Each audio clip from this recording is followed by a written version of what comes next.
Abra sua Bíblia no Salmo de número 117. E nesta noite eu quero chamar sua atenção para a fidelidade de Deus.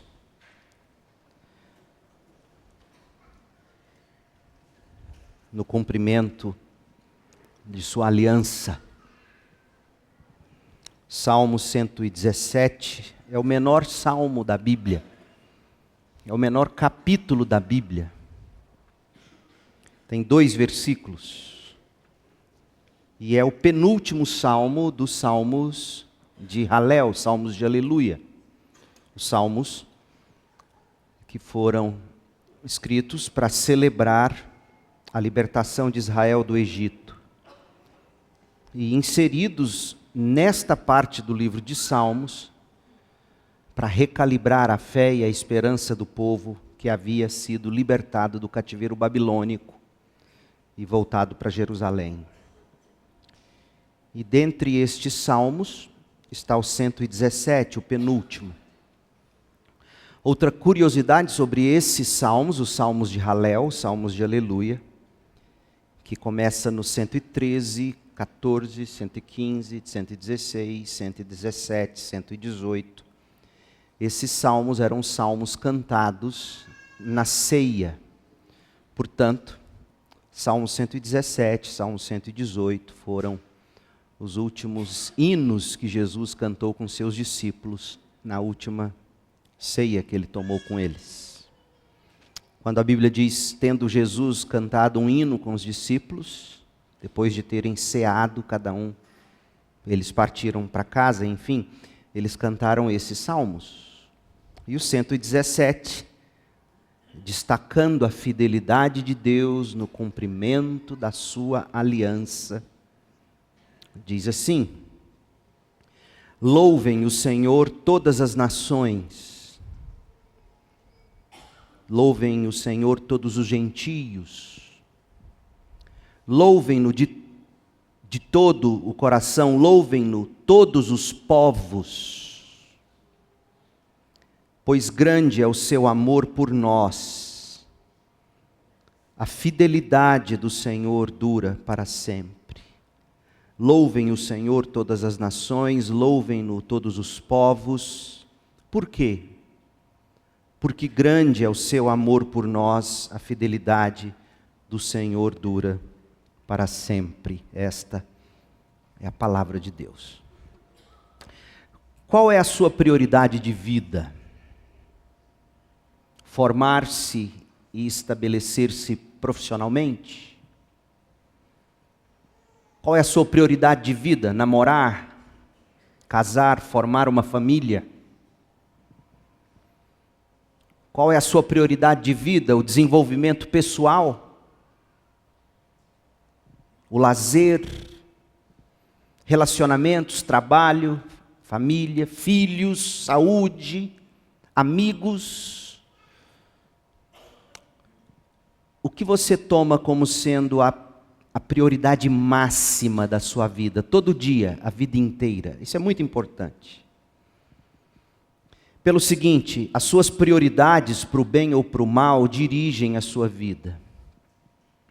Portanto, estabelecer a prioridade máxima da vida e derivar da sua prioridade máxima todas as outras prioridades, isso salvará você, literalmente. E proporcionará a você um sentido real para viver, dará a você o tão cobiçado bem-estar. Qual é a sua prioridade de vida? Estabelecendo qual é essa prioridade, você então estabelece todas as outras menores. O salmo que a gente acabou de ler faz uma convocação a todos os países, a todos os povos, a todos os grupos étnicos do planeta. É impressionante isso. Lê-se assim no versículo 1: todas as nações, é uma convocação a elas. Todos os povos, É uma convocação solene a mim, a você, a todo mundo, em todos os lugares da terra.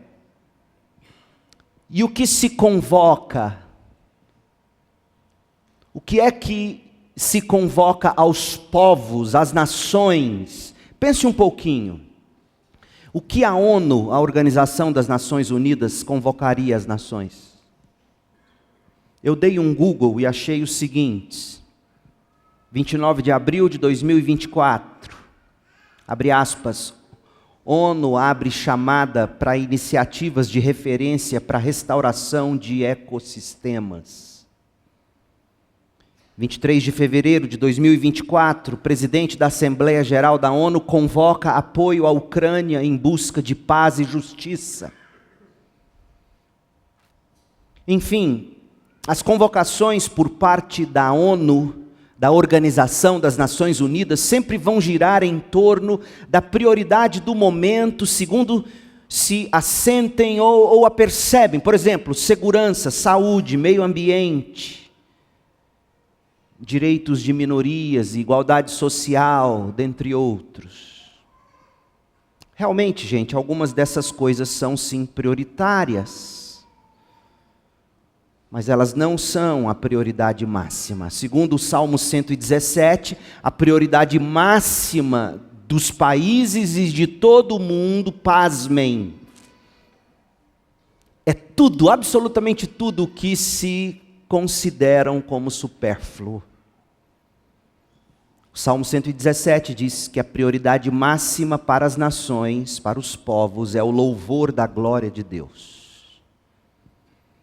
Salmo 117, 1, louvem o Senhor todas as nações, todos os gentios. Da perspectiva do judeu, quando ele lê isto, louvem o Senhor todos os gentios, ele entende, louvem o Senhor todos os que não são judeus, todos. O nosso Deus é o Deus que criou os céus e a terra, portanto é o Deus de todos os povos e nações, e portanto louvem o Senhor todas as nações, louvem-no todos os povos. Para isto as nações são convocadas, para louvar o Senhor. Imagine, prioridade máxima, o louvor ao Senhor Deus, Criador do céu e da terra. Segundo o próprio Deus, esta é a prioridade máxima do planeta, o louvor ao Senhor. De outro modo, Deus teria convocado as nações para qualquer outra coisa que fosse mais importante. Pense um pouquinho, gente. Pense e conclua se a prioridade máxima não é aquilo para o que Deus te criou. Pense um pouquinho, quando alguém cria ou fabrica alguma coisa, quando alguém desenvolve algum sistema, o que é que se espera? Ora, que tal produto, tal dispositivo, ou qualquer que seja a coisa criada, fabricada ou desenvolvida, espera-se que tal seja utilizado ou aplicado para fins bem específicos, não é verdade? Ou você compraria um micro-ondas para secar o cabelo? Claro que não. Por quê? Porque tudo que jamais foi inventado, criado, fabricado ou desenvolvido tem um fim. Qual é o fim? Atender aquilo para o que tal ou qual foi feito ou criado. Simples assim. Um secador de cabelos foi criado para secar cabelos e até dá para acender fogo na churrasqueira, mas é no máximo isso. Pneu foi criado para rodar nas rodas das carroças, das bicicletas, das motos, dos carros e assim por diante. E você, para o que Deus te criou? Você acredita mesmo que Deus te criou e que Ele criou tudo o que há? Porque se você acredita nisso, então a pergunta deve ser: para o que foi mesmo que Deus me criou? Assim como você sabe qual é a utilidade máxima de um micro-ondas, você tem que saber qual é a razão máxima para a qual você foi criado. E certamente que há um propósito para a sua vida, uma prioridade máxima para a qual você existe. Qual é? Você sabe qual é? Louvar o Senhor. Louvar o seu Criador. Preste atenção a esta linha de raciocínio desenvolvida por John Piper. Preste atenção. O desejo mais profundo do coração humano é conhecer e desfrutar a glória de Deus. Nós fomos feitos para isso. Isaías 43, versos 6 e 7. Tragam de volta meus filhos e filhas, desde os confins da terra, pois eu os criei para minha glória, diz o Senhor. Ver essa glória, saborear a glória de Deus, refletir a glória de Deus, é por isso que existimos. As extensões inimagináveis e não rastreadas do universo criado são uma parábola sobre as inesgotáveis riquezas de sua glória. Romanos 9, 23. O olho físico deve dizer ao olho espiritual: não é isso, mas o Criador disso é que deve ser o desejo da sua alma. O apóstolo Paulo disse que nós nos gloriamos na esperança da glória de Deus, Romanos 5:2. Ou ainda, mais precisamente, escreveu que Deus nos preparou previamente para a glória, Romanos 9, 23. Foi por isso que nós fomos criados. De acordo com Romanos 9, 23, nós fomos criados para que as riquezas da glória de Deus brilhem com esplendor ainda maior sobre aqueles dos quais Deus tem misericórdia. Fecha aspas. Se isso é verdade, e biblicamente nós vimos que é, quais seriam as implicações dessa prioridade máxima, que é louvar a gloriosa graça de Deus? Fomos criados para isso, para a glória, para louvar a glória de Deus. Quais são as implicações dessa prioridade máxima? Piper continua, ele diz: o anseio em cada coração humano é um anseio pela glória de Deus. Por isso que você tanto anseia a beleza, sabia disso? Mas nós desprezamos a glória de Deus e não achamos adequado ter Deus em nosso conhecimento, Romanos 1, 28. Portanto, toda a criação caiu em desordem. Por que o mundo está como está? Porque nós desprezamos o conhecimento da glória de Deus. Portanto, toda a criação caiu em desordem. O exemplo mais proeminente disso na Bíblia, diz Piper, é a desordem de nossas vidas sexuais. Paulo diz que a troca da glória de Deus por outras coisas, principalmente a troca da glória de Deus pela glória pessoal ou pela glória do homem, é a causa raiz da desordem homossexual e da desordem heterossexual também nos relacionamentos humanos. Amamos tanto, tanto e tanto mais a nós mesmos do que ao nosso Criador, que nos desordenamos. Desejamos no outro o que temos no nosso próprio corpo. Essa é a raiz do pecado da prática homossexual.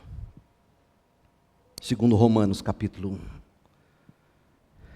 Por causa disso, diz Romanos 1, 26, os entregou Deus a paixões infames, porque até as mulheres mudaram o modo natural de suas relações íntimas por outro, contrário à natureza, Semelhantemente, os homens também, deixando o contato natural da mulher, se inflamaram mutuamente em sua sensualidade, cometendo torpeza, homens com homens, e recebendo em si mesmos a merecida punição do seu erro.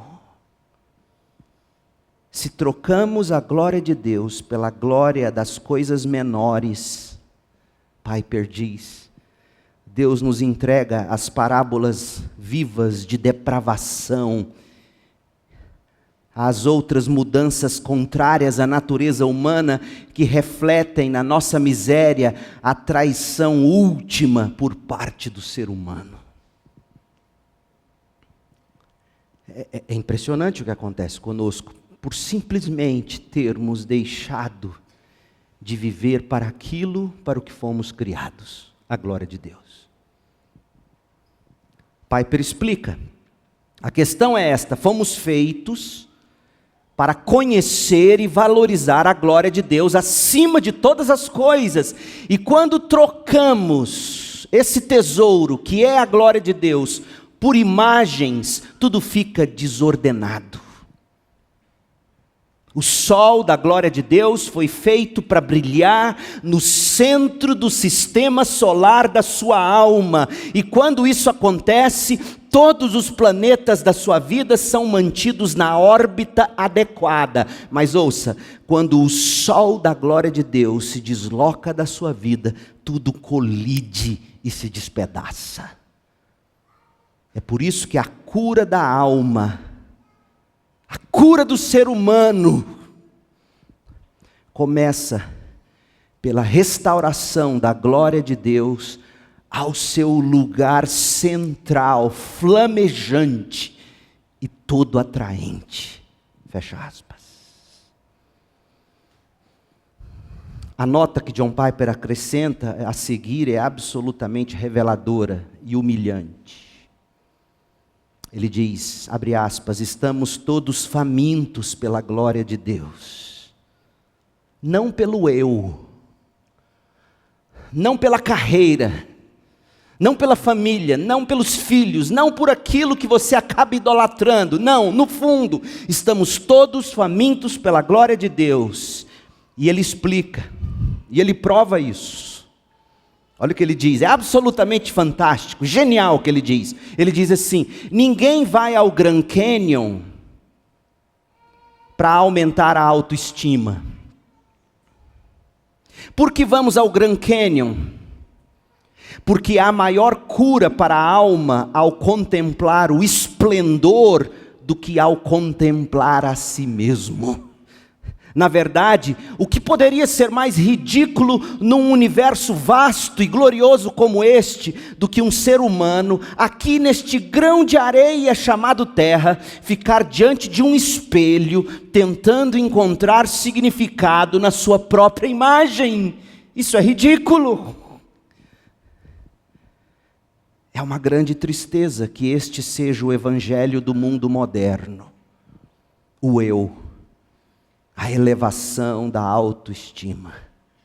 Siga seu coração, olhe para dentro de si, encontre significado nos seus sentimentos, defina quem você é pelo que você sente. Isso é um absurdo. E Piper continua, mas esse evangelho do mundo moderno não é o evangelho cristão. Nas trevas da mesquinha preocupação consigo mesmo, brilhou a luz do evangelho da glória de Cristo, o qual é a imagem de Deus, segundo aos Coríntios 4:4. Meu povo, o evangelho cristão é sobre a glória de Cristo, não é sobre você.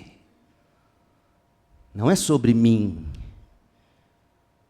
Não é sobre a glória da Mãe Terra. É sobre a glória de quem criou os céus e a terra. E quando se trata, em certa medida, de mim, quando o evangelho se trata, em certa medida, de você e de mim, não se trata de nós sermos valorizados por Deus, mas de Deus misericordiosamente nos permitir desfrutar dele para sempre.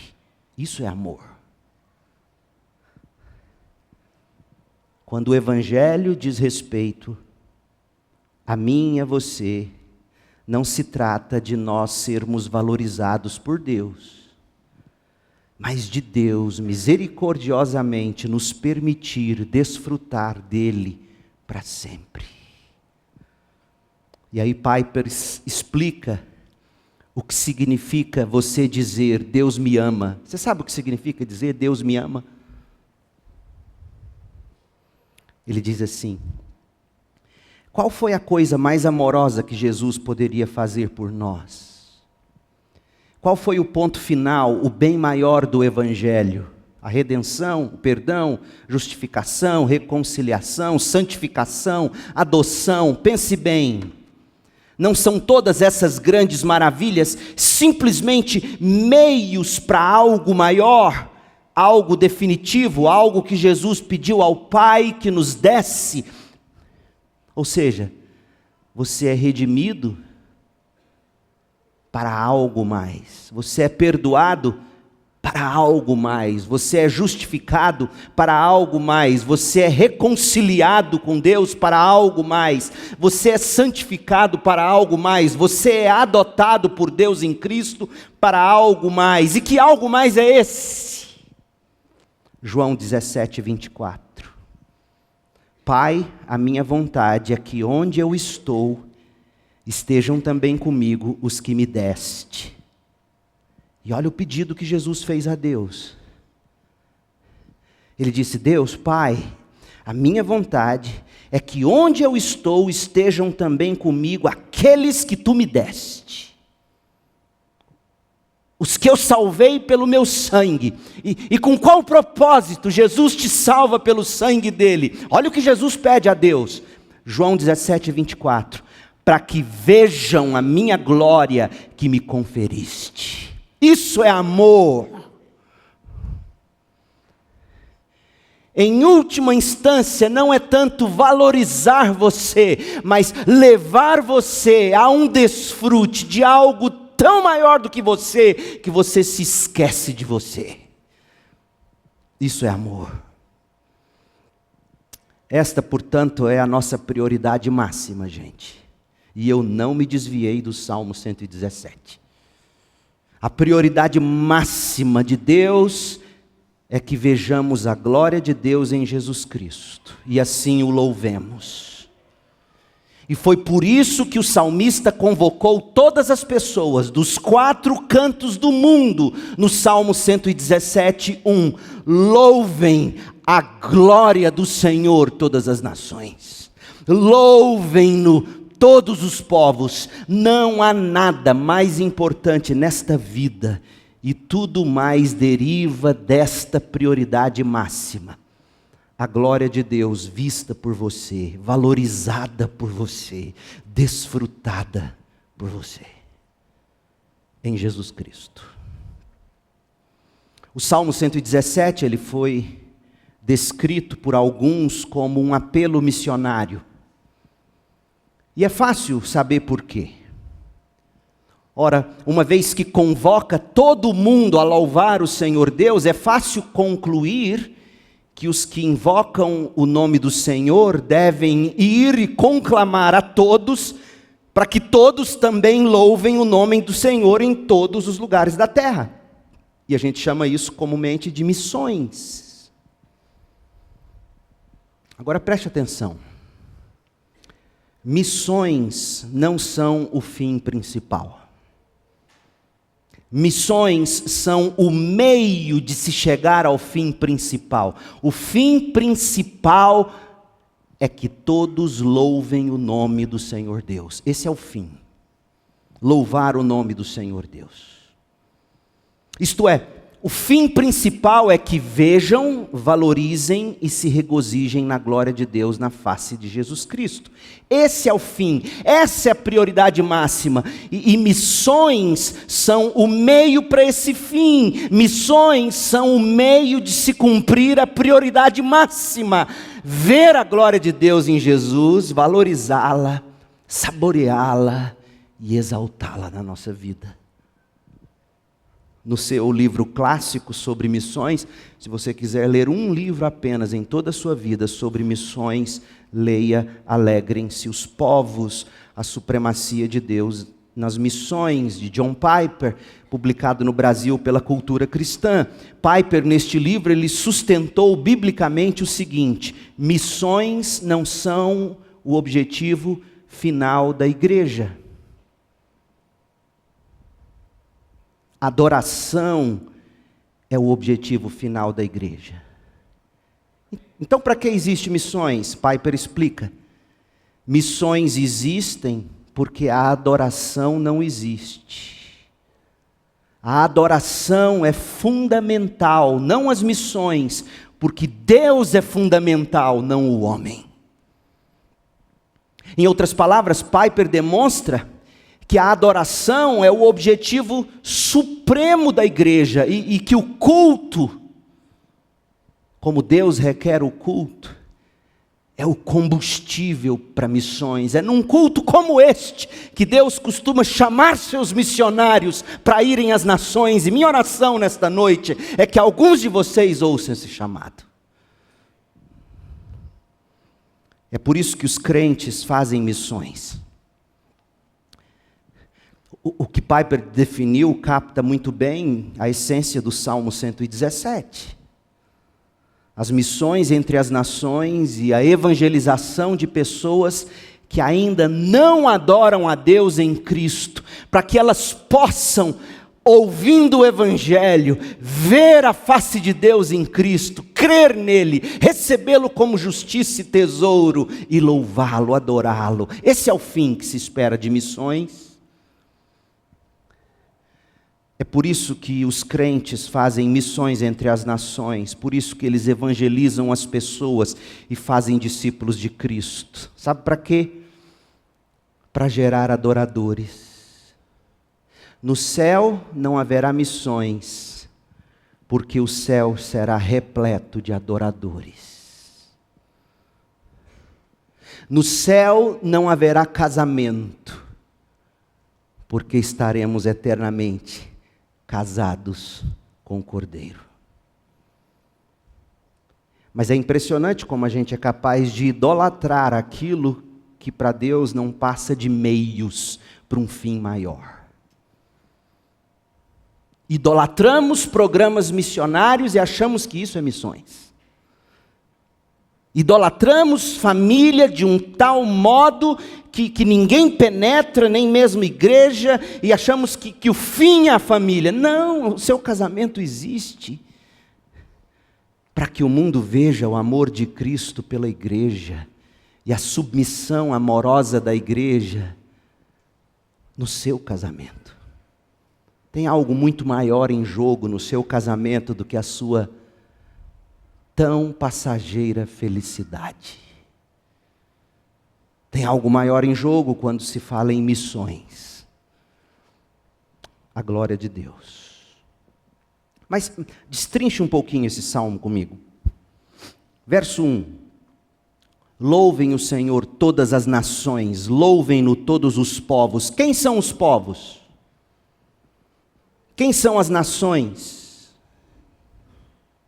É difícil fazer essa definição, porque o que a Bíblia chama de nações, no hebraico é goi,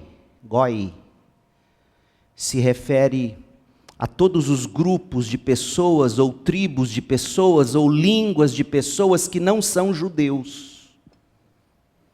Tanto é verdade que a Almeida Revista Atualizada traduziu nações como gentios.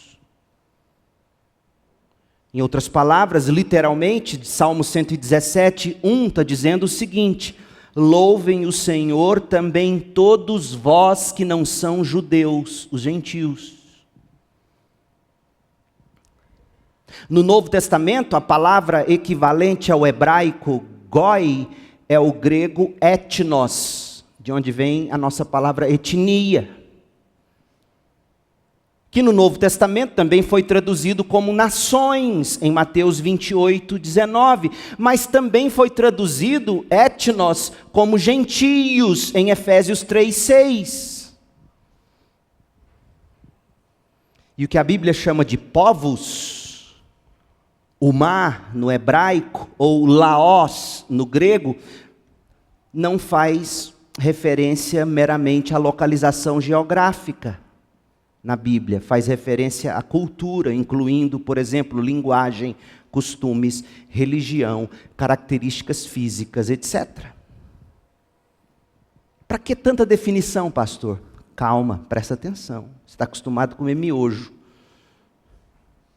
É sério isso aqui. Você vai entender agora. Por que essas definições? Nações e povos na Bíblia não se referem a estados políticos soberanos, como nós definimos nações hoje. Por exemplo, Estados Unidos da América é uma nação. Espanha, chamamos de nação. Brasil, China, etc. Povos e nações na Bíblia são grupos étnicos, linguísticos ou culturais. Geralmente centenas deles dentro do que costumamos chamar de nação ou país. Por exemplo, a China, dentro da China apenas existe cerca de 60 povos ou etnias chinesas. Derung, Li, Lisu, Shui, Salar, Yao, Mongol, Tibetana, Xiang, etc.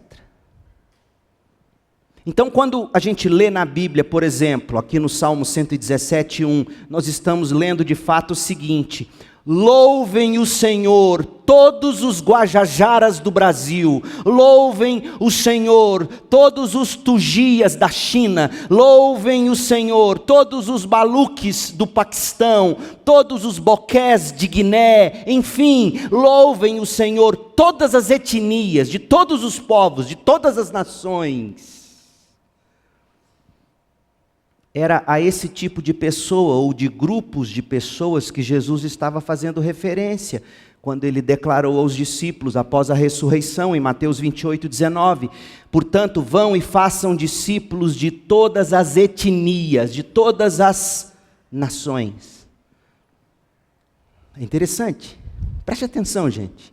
Eu não estou aqui exibindo grego, até porque eu não sou tão bom nisso, mas é para você enxergar. A expressão todas as nações de Mateus 28:19 é pantá te etne no grego. Pantá te etne, certo? Pois bem, quando traduziram o Salmo 117, o Antigo Testamento, para o grego, para a Septuaginta, todas as nações, conforme lemos no Salmo 117:1, é pantá te etne. Jesus estava falando desses grupos étnicos, os milhares deles que há no mundo hoje. Quando Jesus declarou em Mateus 24:14, agora você vai entender por que é importante essa definição.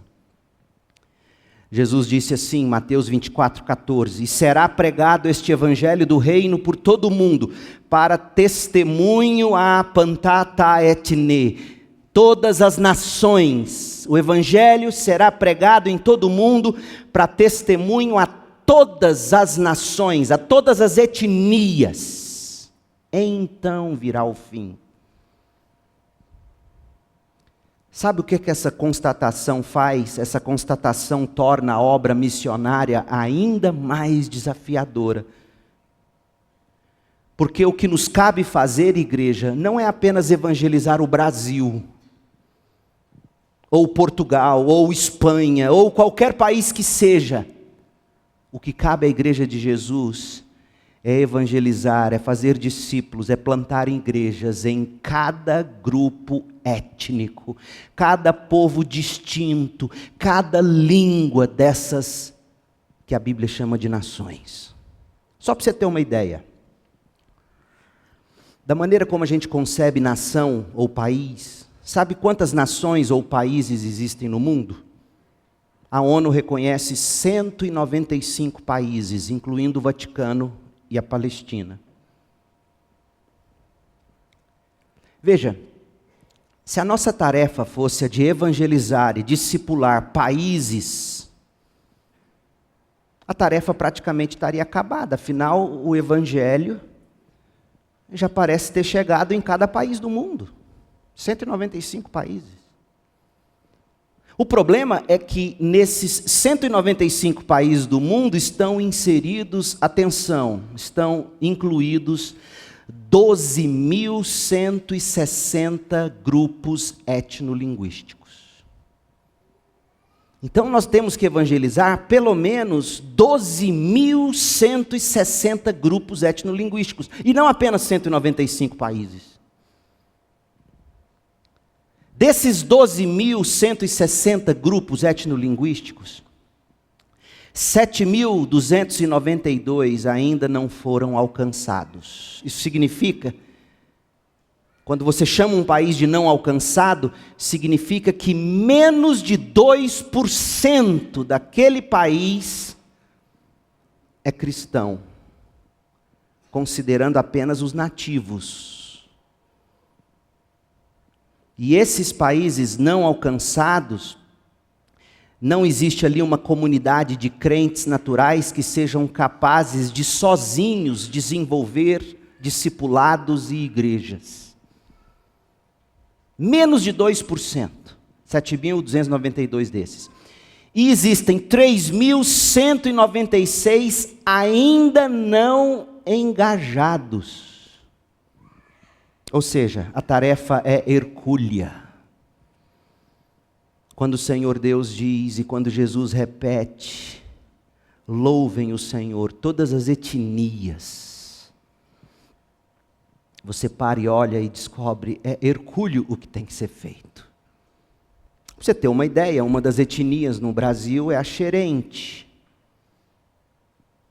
Quantas décadas o nosso missionário, Gunther Carlos Krieger, passou e ainda passa, já velhinho, no meio dos xerentes. Mais de 60 anos até onde eu sei. Aprendendo a cultura, aprendendo o dialeto, desenvolvendo o alfabeto, para poder traduzir a Bíblia para a língua deles. É disso que Jesus está falando. Requer uma, duas, às vezes 3 gerações para você, de fato, alcançar uma etnia. Por isso que está demorando chegar o fim. Portanto, quando você ler a Bíblia dizendo, todas as nações, todos os povos, não pense mais em termos de Brasil, Espanha, China, Japão. Pense em termos dos milhares, das centenas de etnias dentro de cada um desses 195 países. Muitos desses lugares não têm ainda sequer pessoas que tenham ouvido falar o nome Jesus. A tarefa é hercúlea. Requererá mais homens e mulheres, mais jovens, que vão entregar a vida, literalmente, para ir a esses povos, amá-los, conhecê-los, aprender a língua deles, pôr a Bíblia na língua deles. Foi isso que William Carey fez, foi isso que Hudson Taylor fez, é por isso que você tem que ler as biografias dos grandes homens e mulheres de Deus, para você descobrir o que, por exemplo, Henrico Nelson fez quando foi evangelizar a região amazônica. Ouvir a história de Salomão Ginsburg no Brasil, dos primeiros, dos Bagbies, dos Taylors, é uma vergonha que você não tenha sequer comprado a biografia de Zacarias Taylor, que ficou aqui um tempão sendo vendida, você nem deu moral para ela. Na convenção agora eu dei o resto que tinha para um monte de pastor. Uma vergonha você não ter lido para conhecer o que de fato esses pioneiros passaram quando chegaram na nossa terra. Aí você bate no peito e fala, eu sou batista. Que nada, se fosse, você conheceria de fato a história. Se fosse, você leria mesmo e conheceria e dizer, eu não acredito. A tarefa é hercúlea. E a minha oração é que muitos, talvez dos seus filhos, jamais cursem medicina, talvez sendo o seu sonho, ou se cursarem, abandonem pelo campo missionário. Ou usem isso lá no campo missionário, com o fim principal, não de ser médico, ou advogado, ou pastor, ou missionário, com o fim principal de fazer com que louvem a glória de Deus em Jesus Cristo. Porque é muito melhor você ter um filho que vai sofrer as agruras do campo missionário, que vai ser humilhado e pode ser até morto, do que ter um filho muito bem formado, muito bem sucedido, mas que nega Jesus. Por mais que confesse com os lábios, na prática, nega o senhorio de Jesus. Que Deus leve os meus, para eu não ver isso. Você precisa entender o que o Salmo 117 está dizendo. O fim principal do ser humano é louvar o Senhor. E é por isso que o Senhor convoca todas as etnias, louvem o nome do Senhor. A tarefa é hercúlea, mas não é impossível. Não é impossível pelo que se lê em Atos 1:8. Vocês receberão poder quando o Espírito Santo descer sobre vocês e serão minhas testemunhas em toda parte, em Jerusalém, em toda a Judéia, em Samaria e nos lugares mais distantes da terra. E pode ser que Deus esteja chamando você para se engajar diretamente com algum desses grupos etnolinguísticos,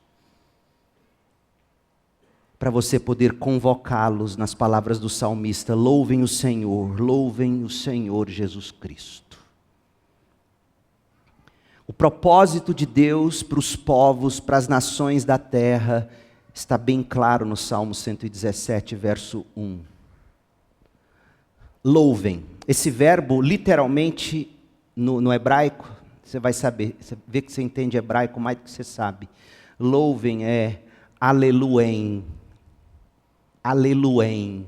De onde vem? Aleluia. Literalmente, aleluem o Senhor todas as nações. E a segunda parte do verso 1, enalteçam o Senhor todos os povos da terra.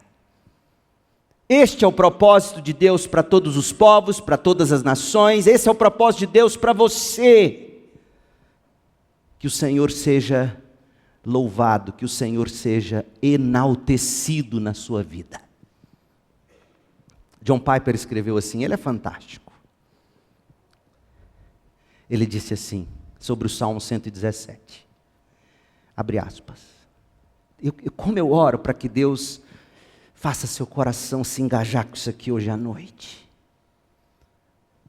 Piper escreveu assim, missões é um movimento transcultural que visa a ajudar as pessoas a deixarem de se enaltecer e a começarem a enaltecer o Criador. Missões é um esforço transcultural para transformar os corações das pessoas para que Deus seja considerado mais digno de louvor do que os astros do futebol, o poderio bélico militar das nações, as realizações artísticas ou qualquer outra coisa que Deus tenha feito. Missões é um esforço transcultural para ajudar as pessoas a experimentarem Deus como seu tesouro acima de todos os tesouros terrenos para sempre. Missões é um esforço transcultural, é uma luta de vida ou morte para dar às pessoas a vida eterna, que consiste em conhecer e desfrutar de Deus para sempre.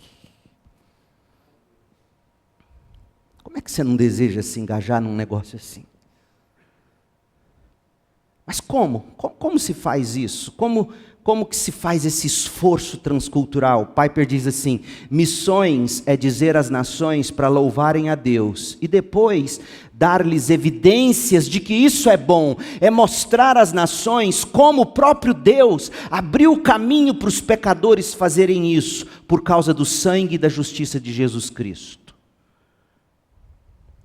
Os missionários não dizem apenas, Salmo 117, 1, louvem o Senhor todas as nações. Os missionários também dizem, Salmo 147, 1, louvado seja o Senhor, como é bom cantar louvores ao nosso Deus, como é agradável e apropriado. Nós não dizemos apenas, louvado seja o verdadeiro Deus através de Jesus Cristo, nós damos razões. Explicamos quem é Jesus, como Ele é e como Ele atuou na história e nos falou na Bíblia em seu Filho. Damos razões pelas quais louvar a Deus. Por que Cristo é a única resposta segura e satisfatória? Fazer missões é deixar claro, não louvar a Deus é perecer. Talvez seja o seu caso hoje à noite. Não louvar a Deus de todo o seu coração, não enaltecê-lo, em vez de enaltecer a si mesmo, sua carreira, sua tradição, sua justiça própria, seus desejos, seus sentimentos. Não exaltar a Deus, ainda que o confesse, é perecer. Mas um pensador honesto poderia nesse ponto indagar a exemplo de Michael Prose. Michael Prose é um renomado consultor na área de construção civil nos Estados Unidos. E Piper conta que Michael Prose escreveu uma coluna no Financial Times, um dos jornais de economia mais badalados dos Estados Unidos, Financial Times. Michael Prose, certo não tendo o que escrever mais sobre economia, resolveu falar de religião. Olha como isso incomoda o indivíduo. Um jornal que é para ser de economia, olha o que ele escreve.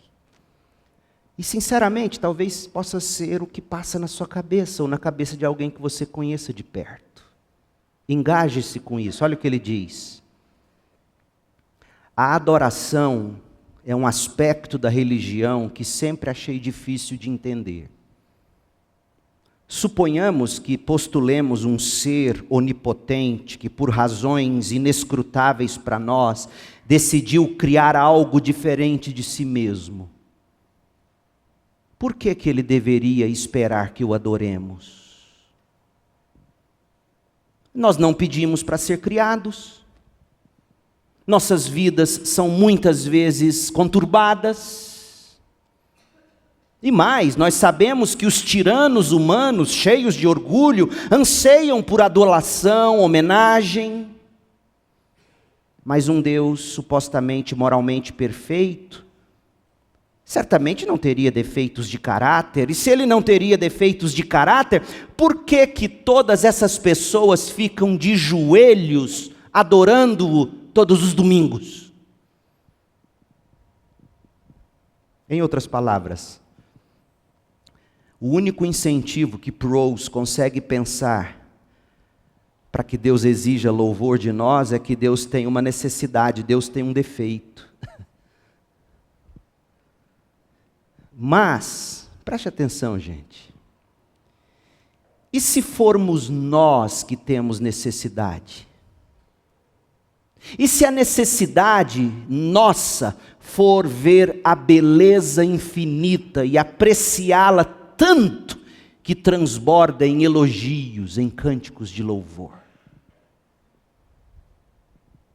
E se a admiração for realmente o maior prazer, e Deus for o ser mais admirável do universo? Se for esse o caso, a exigência de Deus de que o louvemos não seria uma exigência para nossa alegria máxima apenas por capricho, longe disso, seria o puro e o mais puro amor. Em outras palavras, Deus nos cria para admirar. Não é à toa que você procura admirar. C.S. Lewis vai desenvolver isso muito bem. Eu tenho um trecho extenso que depois você pode ler no esboço do sermão. Eu não vou ler para você, mas e se Deus nos criou com a necessidade intrínseca de admirar? Admirar um bom vinho, um bom perfume, uma bela imagem, uma bela roupa, uma bela paisagem. Admirar os astros do futebol. E se Deus nos criou com essa necessidade de admirar, e mais, não apenas nos criou com a necessidade de admirar, mas nos fez de tal modo que ao expressarmos a admiração, nosso prazer se completa. E se Deus nos fez assim? Tipo, você está comendo uma boa comida e você admira essa comida, mas você não tem o seu prazer completo, até você não dizer, que delícia. Até você gritar, gol. E se Deus nos fez para admirar, ter prazer admirando, e o prazer só se completar quando nós expressarmos elogios, louvores, reconhecimentos, honras, pois foi assim que Deus nos fez. E é por isso que você admira carros, esportes, corpo físico, flores, cores, comidas, bebidas. E você só vai ter o seu prazer completo, não apenas quando provar, mas em provando dizer, que belo, que delícia, que maravilha. Então veja bem, se Deus nos fez assim, e Ele nos fez assim, Deus nos fez para a admiração. Deus não seria amoroso se Ele escondesse de nós o que é mais admirável no universo. E o que é mais admirável no universo? Não é o Grand Canyon, não é a praia de Ubatuba, não é a Chapada dos Veadeiros, não é o Rio Araguaia. O que há de mais admirável no universo é o Criador do universo. E quando Ele se revela a nós, todo glorioso, todo majestoso, Ele está revelando a nós o que é mais admirável. E quando Ele diz, louvem o meu nome, é também um convite de amor, porque Ele sabe que o seu prazer só vai se completar uma vez que em admirando Deus, você se derrame o elogiando, o enaltecendo e cantando. Entendeu por que o crente canta? Não apenas porque Deus nos fez para cantar, mas porque Deus nos fez para admirar, e o que há de mais admirável é Cristo, e o nosso gozo só se completa quando nós, contemplando Cristo, nós transbordamos em louvor. Deus não é excêntrico, Deus é amoroso, e o amor de Deus consiste não em fazer muito de nós, porque que amor é esse? Pense. Que amor é esse? Deus ficar fazendo muito de nós, para nós nos olharmos no espelho e dizer como eu sou bom, bonito, como eu gosto de mim, sem ver o que há de mais admirável que é Deus. Isso não seria amor, isso seria engano. Amor é Deus tomar o espelho das nossas mãos e nos permitir desfrutar do que de fato é admirável. Então amor não é Deus fazer muito de você, é Deus permitir que você esqueça o espelho, esqueça você e olhe para Jesus. E quando você faz isso, você é salva. E você passa a admirar a glória de Deus. Louvado seja o Senhor. Como é bom cantar louvores a nosso Deus. Como é agradável, como é apropriado. Salmo 147, 1. Missões é chamar o mundo a fazer o que o mundo foi criado para fazer. Admirar Deus, adorar a Deus. E qual é o fundamento? O verso 2 do Salmo 117. Olha o fundamento do louvor. Atenção para aquilo que na escola você sempre odiou, mas que se você não souber, você não sabe ler a Bíblia. A conjunção explicativa. Na NVT é a primeira palavra do verso 2. Pois. Na ARA é porque. Essa conjunção explicativa dá o fundamento do louvor dos povos e nações. Olha o que diz, vamos ler o salmo todo. Louvem o Senhor todas as nações, louvem-no todos os povos. Por quê? Porque grande é o seu amor por nós. Que amor é esse? O que eu tentei acabar, o que eu passei os últimos minutos tentando descrever. Esse amor de Deus se revelar, admirável. Grande é o seu amor por nós. A fidelidade do Senhor dura para sempre. Aleluia, louvado seja o Senhor. Surpreendentemente, o fundamento aqui apresentado pelo salmista nos leva inevitavelmente a Jesus, como o fundamento do louvor dos povos e nações. Por isso que eu intitulei esta exposição bíblica de Deus é fiel à sua aliança. A fidelidade de que o salmista está falando aqui não é a fidelidade de Deus de honrar sua campanha de ano novo para você ter a quitação da casa própria, por mais que eu sei Deus faz isso, Deus nos abençoa e a gente quita a casa própria, mas não é fidelidade de um Deus que atende a oração de quem faz campanha. A fidelidade aqui diz respeito à aliança que Deus fez com Abraão. E essa aliança, lá em Gênesis 12, versículo 3, diz: por meio de você, Abraão, por meio do seu descendente singular, todas as famílias da terra serão abençoadas. E Paulo, escrevendo aos Gálatas, no capítulo 3, no verso 16, diz que esse descendente é Cristo. Esse Jesus Cristo veio ao mundo e se ofereceu como Cordeiro de Deus que tira o pecado do mundo, não apenas o pecado de Israel. E ele disse que todo aquele que nele crê não perecerá, mas terá a vida eterna. E ele estendeu as mãos para Israel e para as nações e disse: venham a mim todos vocês que estão cansados e sobrecarregados, e eu lhes darei descanso. E ao final, antes de subir ao céu, Jesus disse aos seus discípulos: toda autoridade no céu e na terra me foi dada, portanto vão, façam discípulos de todas as nações, e lembrem-se disto: estou sempre com vocês até o fim dos tempos.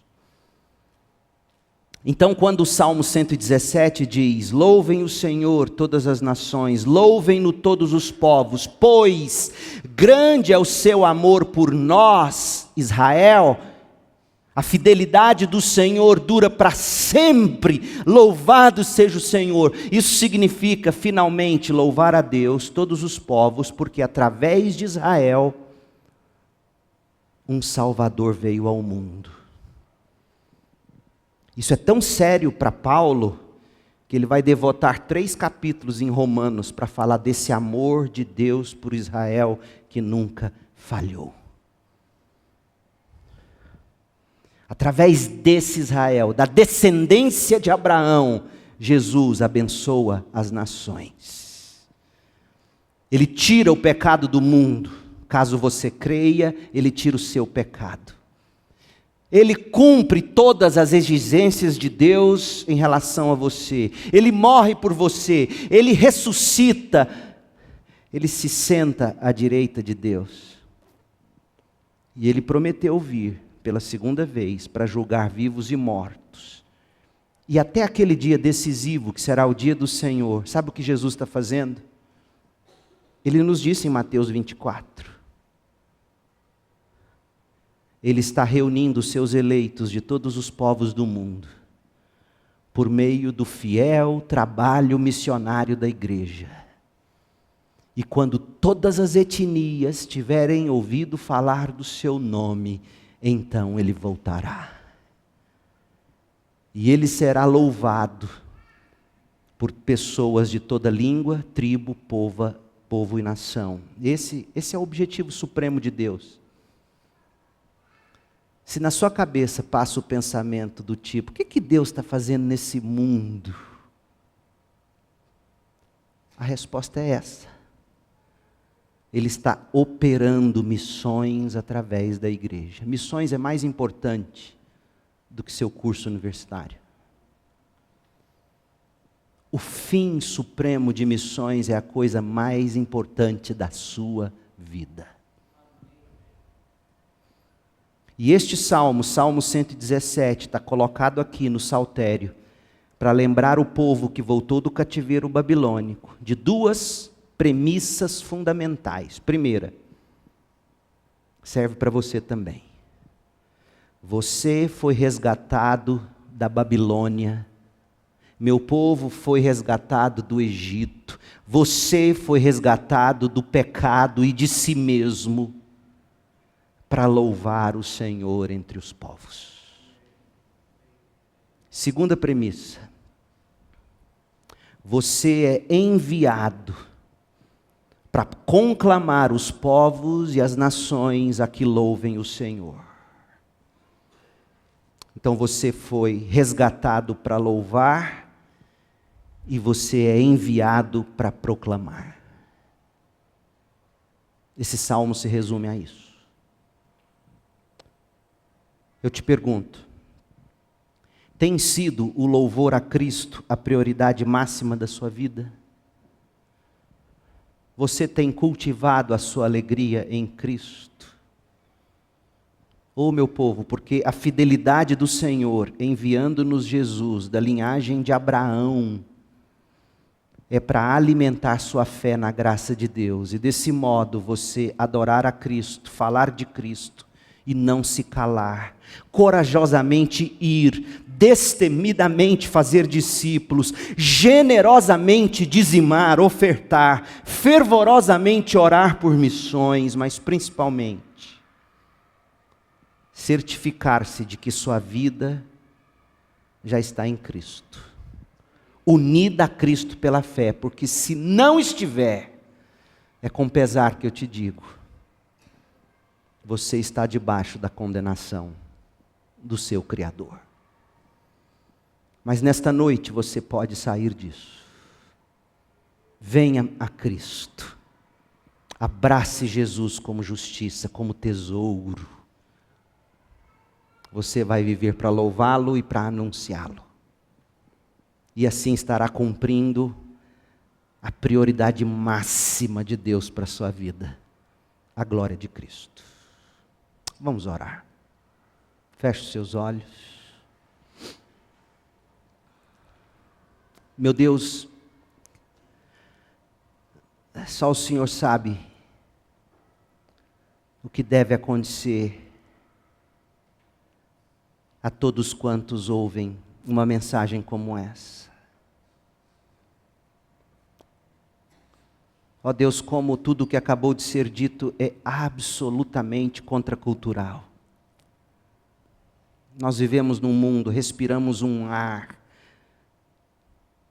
vivemos numa atmosfera que só nos aponta para o eu, para mim, para o meu coração, para o meu desejo, ignorando o Criador, ignorando a ordem natural da criação, ignorando o que está explícito nas Escrituras. Ó Deus, misericórdia de nós e deste mundo.